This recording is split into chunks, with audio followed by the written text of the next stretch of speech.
Hello. Welcome everyone to JLABTV. I am JLAB and this is Football Manager 2022. Full game is out and we are about to start our save in the Youth Academy Challenge. What is the Youth Academy Challenge, I hear you ask? Well, the aim is to win our chosen country's top division and win the Champions League of our continent with a previously unplayable club using only our Youth Academy as a way to acquire new players. This means no transfers coming in at any kind, no buying back former players, even on the free, no loans, even as part of a deal to sell your player. There is also one more rule, and that is the fact you must start with no coaching badges, and you must only have a Sunday League previous playing experience, which makes this very difficult to do. However, the league we're going to be choosing first and foremost for this save is Portugal, because in our Siena save we had an affiliate with Paços de Portugal, and I honestly forgot to mention this, so they're the first of many teams we have chosen and we have gotten for this particular thing, and quite frankly, it makes it even more interesting. So what we're going to do is disable the player attribute masking because we're never going to use it, because we're never going to assign players. And if we want to look at how good players have become, we might as well be able to use it that way, yes? Either way, we'll see who are available to begin the save, and we're going to see what else we can do. So, let's load up the save, let's load up the database, and see who we get in our save. Okay, so we are going to make our manager, we're going to make sure we do it. We've already got a profile set up for him. So we're going to be unemployed, we're going to have no coaching badges, and only have Sunday League experience, and we're going to go from there. We'll be remaking the manager anyway once we take over the club regardless, so it makes no sense to really talk about this right now. So at the beginning, we are going to look at this. We are going to go forward to the date we need to get to, and that is the 30th of June. Because that is when the save starts, and that is when we can get to the team, and we can get to the new season. And I've already seen the Portuguese leagues in the 4th and 3rd tier, and quite frankly, they look bonkers. So let's go forward and see what teams are available for us to take over, shall we? Ladies and gentlemen, we are back. We have literally just simulated the first year twice because I actually got the team I wanted the first time around, but then realized I didn't have enough players. So I decided to remake the save, load it again, and have to simulate a few times to get the team I wanted. And that team is Beira-Mar, and I'm going to be saying this here and now. Facilities are incredible. 30,000 seater stadium. They have some of the best facilities in this division.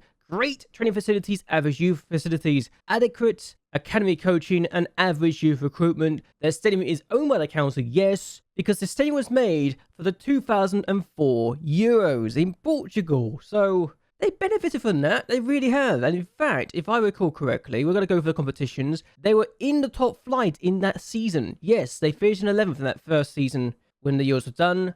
Then they literally got relegated the year afterwards, and they haven't been up there since. They were once upon a time, in the 1990s, a team that was actually looking to get a top half finish consistently, and maybe looking to try and get into Europe. Not that they could get into Europe that then, I don't think. So, Portugal, once upon a time, had this team in Europe. So, or at least fighting for Europe. It's been interesting to say the least. But still, we're going to take over this team. We are going to retire our current manager right now.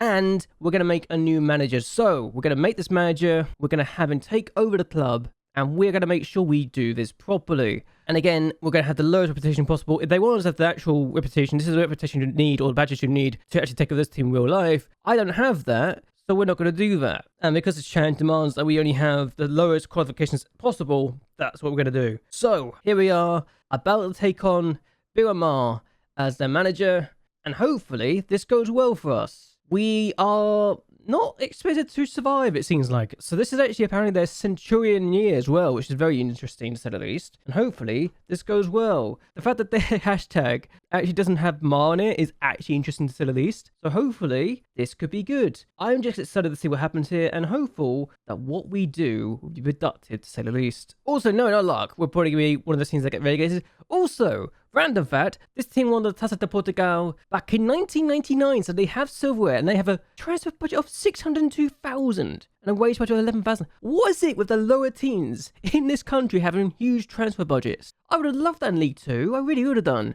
And perfect, the formation I'm looking for is there. So, we have formations galore. And they want me to sign players to sell for profit. Never going to happen because we're not going to sign players. Work within the wage budget. We're going to do that. 1-year contracts for players over the age of 32. And they want us to get mid-table in this division and continue being established in this division. And they want us to get to the 3rd round of the Taça de Portugal. So, interesting to say the least. That's the team they want to do. And I don't know, maybe we could do this either way. They're excited. I'm excited to see what we can do with this situation. Only problem is this, as apparently, have we made an offer for this guy? We're going to cancel that since we can't actually make transfers. So withdraw. Thank you very much. And I've got a tactic I want to go for here. And I'm not going to do that straight away. But we're going to actually have a look at this. And we're going to see what the team looks like at the moment. Because it's kind of important to see how the team looks. For finances, we start with £355,819. Projection, no. We're going to be in the red by the end of the season. We're only going to lose about 400,000 a year or 271,000. Or 270,000 a year. This is interesting. What's the sponsorship like? Okay, just the main kit of 185,000 a year. That's not bad. How is it compared to the other teams in the league, though, is the question right here and now. Second highest. Okay, we've got the second highest sponsorship in the entire division, which is interesting to say the least. And we are predicted to finish in 11th place, because I checked this before we did anything else. We're the highest of the only teams. Issue with this team is contracts. They're all amateur contracts or non-contracts. So we might have a bit of an issue here trying to get all our players to sign new contracts. So this could be interesting. This could be very interesting. But what we're gonna do is create a tactic. They want me to go for control or hang on, they want me to go control possession? Okay. Interesting. I'm actually interested to see what they want me to do with this. I'm not gonna go to the 5-3-2. Why would I ever do that? Okay, so this is the formation they want me to go for initially. I'm going to add my tactic that I used for Modena because it worked really well. Let's do this instead, okay? Let's quick pick it. Okay, there's no one really around. So we're going to see the team that we can potentially use. Almeida's here. We've got a lot of players that I think can work here. And honestly, I feel like I recognize João Pinto. Oh my god, he's 36. This is an 80s squad. Beira is a good left back, but also has a good wing as well. Now this man, Mauricio Junior, might be the best player in the squad. I'm just going to say it here. This guy might be the best player in the squad, 100%. He's good enough for the 2nd tier, and he's incredible. Can we give you a new contract? Please, please, please, give us a new contract. I can't give you that, but I can give you everything else. Okay, so this is what they're asking me to do. I'm going to try and see if I can get rid of the promotion and relegation thing. Is this okay? I really hope this is okay. Oh, okay, 1.2. I can work with that. I can work with this. Yeah, we're literally going to go over the highest we can go. He's just too good. No wonder they're so happy about him. I might have an issue with this tactic then. Jesus. Okay. We might need to have a few words. Maybe I can't do the tactic I'm looking to do straight away. What is your best role instead? Oh, this might not be the role. It might actually be the player himself. Cool. Oh my god.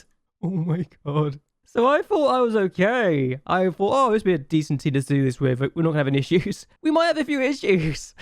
I think the teams we're looking at are not exactly amazing. Oh my god. I thought this team was much better than it actually was. But this is a slight concern now. I thought we had a decent team. Turns out we don't have the best team in the world. I mean, they just have a really good defensive midfielder and he's the king. He's honestly the king of the squad and will just do a lot of things for us. Oh, defensively we're really good. And goalkeeper, I mean, you're 30, but you're still really good for what I want. He's a good player for this division. I mean, he's a good... Oh, we're offering a contract. Okay, what is the contract that's been offered to him? Can I check? I mean, I could get rid of this and get rid of this, get rid of that, and yeah, that works. At least he's reasonable, right? At least he's reasonable. Do I have staff members? I do. I have an assistant manager. He's not amazing. I might need to get rid of you actually. Head of youth development. This is an issue. He's the under-19 manager as well. This actually could be an issue. They're all amateur contracts, so I could get rid of every single one here. I might have a lot of fun replacing all these people. I really could be having a lot of fun with this. The fact I can literally just revamp the entire backroom staff could be a thing. We're skipping this. Thank you very much. I am going to deal with this myself, I think. yeah, we got a lot of things we can work with here. Okay, the physio we need to work on potentially. At least they're all amateur contests. So I literally could just get rid of everyone if I needed to, which is very useful. Very useful. I just want to revamp everything. It's just a shame that the player's been on amateur contests too. So let's see what we could do with this. As we're going to skip this. Okay, yeah. So they want mid-table. The thing about this division, and I'm going to talk about this right now, is the fact that we are in one group. So what is going to be found here is the fact that we will have a situation where we play each other 14 times. The top 2 qualify for the promotion group automatically. And then the best 2 of the third place teams qualify for the promotion group as well. So that's one thing to not worry about. But the thing is, the games are going on between the 28th of August to the 5th of March. So there's a bit of a gap between some matches. And I know how to run away with that. And then the next 14 matches. Yes, there's literally 2 stages of 14 here. And there's 16 teams here. So effectively, we have 2 groups of 8. And everyone plays each other twice again. The top 2 teams get promoted effectively. Which sounds so complicated when I say that out loud. But it is the case. So the top 2 teams of each group get promoted. Then there's a Champions playoff for the teams who win their groups, respectively. Then you got the relegation playoffs. Oh, my days. Okay, so instead of 2 groups of 8, we have got, let me get this right, 5 groups of 8. So the bottom 4 teams of each group go down. The top 4 teams stay up in the division. So it's very complicated. And again, each team plays each other twice. So you could literally be finishing bottom of your group initially, but still survive because you go unbeaten and win your other group in the next thing round. It is one of those seasons where everything can ride on 2 different campaigns. It's so complicated, but it's also incredible because of how stupidly insane it is. And in fact, the 3rd tier, I'm just going to show you what happened last year in the 3rd tier, because this happened. The top 4 teams go up into a promotion group, and then the bottom 8 teams go in a relegation group. So we're going to look at the promotion group, hey? So we're going to go in the promotion group and we're going to look at this. So that's a thing that happened. Promotion group, stage 1, stage 2. And that was also a thing that happened. We then had the Champions playoffs. So that's a thing that happened. Then there was also a promotion and relegation playoff as well. And B won that. And then you have this as well. So the relegation group, 4 groups of 4. The team that finishes bottom of those groups go down. So easy enough to survive if you know what you're doing. And I think you also get points from the previous season as well added onto this. This season, let's just go back to the previous year. And you're going to wonder, how on earth did the 4th team go down, but the team that finished in 7th stay up? Well, promotion group, we're going to look at this. This is what the promotion group looks like from last year. So again, 2 groups of 6, easy enough. They play each other twice. And then the top 2 teams of that group went up. The fact that team drew 8 times and finished 3rd is incredible. So that's simple enough. Nobody gets relegated. Then you got the relegation group and 5 and 4. Yeah, they really were trying to get rid of teams here. So the bottom 2 teams of these groups went down. And the fact that they started with no points at the beginning makes this very interesting. So for me, the Portuguese leagues is a bit of a nightmare to navigate. And that's what we're going to go through for this season. And I'm looking forward to the chaos that will happen, because hopefully we won't have to go through something like this, but knowing our luck, we probably will. So what we're going to do is actually end this here. We are going to go through all the transfer stuff, all the start recruitment thing off camera, and then we're going to go to the first game of the year, because, oh boy, this is the gap. This is what I mean when I say about the gap. We've got so many gaps. It's ridiculous. So we need to navigate some friendlies in the first part of the season. But either way, I'm going to end this here. I hope you've enjoyed this. I hope you will like and share this video, and that you subscribe to the channel. It really does help me out a lot. What do you think of the chaos that is potentially going to be in this league? I want to hear your comments down below. But either way, until next time, goodbye and well, good night. Bloody hell, I'm in over my head, aren't I?